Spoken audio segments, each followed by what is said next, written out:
সকলকে happy new year. এবং আমি সেই অতিথি ছোট গল্প আলোচনা করছিলাম। আজকে তৃতীয় পরিচ্ছেদের আলোচনায় আসছি, যা রবীন্দ্রনাথ ঠাকুরের গল্পগুচ্ছের অন্তর্গত। তার আগে বললাম হ্যাপি নিউ ইয়ার।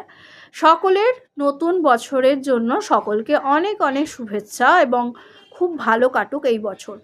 শুরু করতে চলেছি অতিথি গল্পের তৃতীয় পরিচ্ছেদের আলোচনা।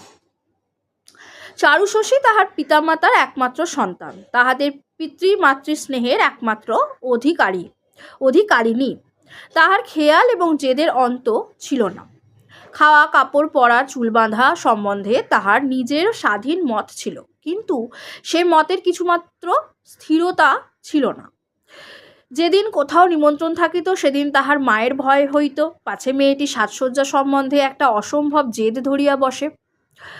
যদি দৈবাত একবার চুল বাঁধাটা তাহার মনের মতো না হইল, তবে সেদিন যতবার চুল খুলিয়া যত রকম করিয়া বাঁধিয়া দেওয়া যাক, কিছুতেই তাহার মন পাওয়া যাইবে না। অবশেষে মহা কান্নাকাটির পালা পড়িয়া যাইবে। সকল বিষয়ে এইরূপ। আবার এক এক সময় চিত্ত যখন প্রসন্ন থাকে তখন কিছুতেই তাহার কোনো আপত্তি থাকে না।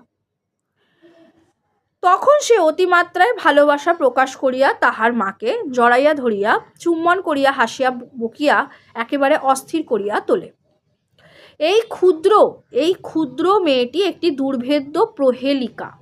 দেখো, এই প্যারাগ্রাফে যেটা আছে সেটা কিন্তু খুবই সোজা।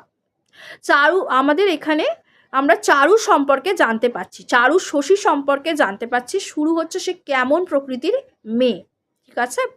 তো সে তার মায়ের সঙ্গে থাকে, সে খুবই জেদি, দেখা গেল জেদি প্রকৃতির। এবং যখন তার মা কোথাও বিবাহ অনুষ্ঠানে গেলে তার মা চুল বাঁধা নিয়ে সে কিন্তু অনেক ব্যাপার এখানে আমরা দেখলাম।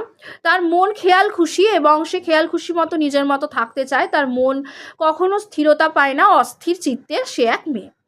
যাই হোক, এই বালিকা তাহার দুর্বাধ্য হৃদয়ের সমস্ত বেগ প্রয়োগ করিয়া মনে মনে তারাপদকে সুতীব্র বিদ্বেষে তাড়না করিতে লাগিল। মনে মনে সে তাড়না করিতে লাগিল কাকে?